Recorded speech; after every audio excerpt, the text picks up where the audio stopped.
Reading Animorphs for the first time, the Hork-Bajir Chronicles, spoilers for this book and up to this point in the series. Wow. Wow, what a book. I feel like I've been saying that a lot, but like, prequels are hard, and neither this nor the Andalite Chronicles fumbled it at all. They were both absolutely amazing, and the way they connect to each other, the way that like Visser Three's host body, his story, more of his story got told. This is really getting into the history of the war with the Yeerks and seeing it through the triple perspective of an Andalite girl, a Hork-Bajir, and Visser 3 before he was Visser 3, which I was kind of suspecting that would be Visser 1. I didn't think it would be Visser 3 because he's so connected to the main plot, but I really like to learn more about him and how he got started. And like knowing how the war would end, that it would end up being lost, did not take away from this book at all. Knowing that the quantum virus would get out somehow, but not knowing how. Like, I am just constantly in awe of how amazing these books are. And I loved how war was shown, even though I understand the necessity of the Hork-Bajir to fight back. And there really wasn't a good choice there. Still showing the tragedy of this peaceful species becoming killers, becoming warriors, becoming an army.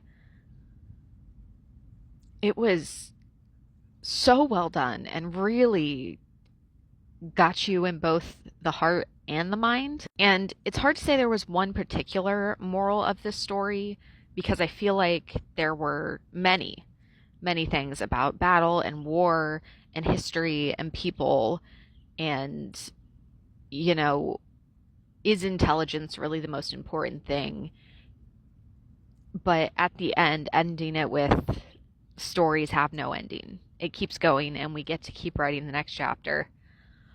Ooh, it got me. It got me because, like, I knew in the epilogue that, like, I'm hearing it from their grandson. So obviously they had a grandson, or like they had a son who had a grandson, and it's still going, and that their great granddaughter, it was so good. Amazing book, amazing series. Like, wow.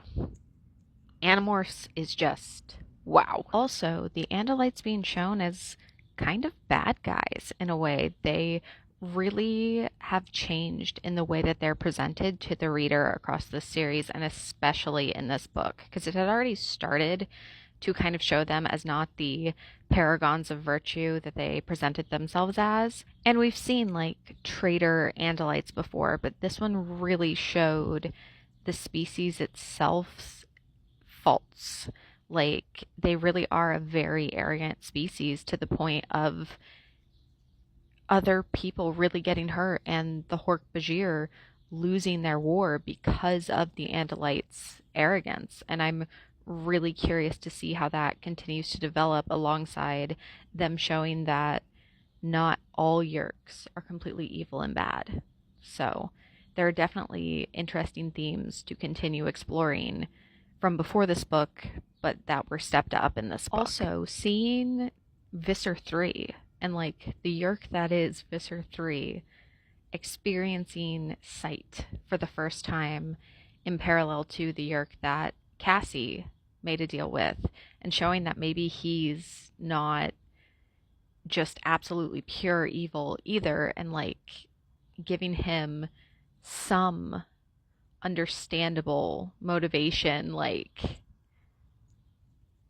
wow, I finished this book a few hours ago. I filmed most of this video a few hours ago, and I just still have so many thoughts. Wow.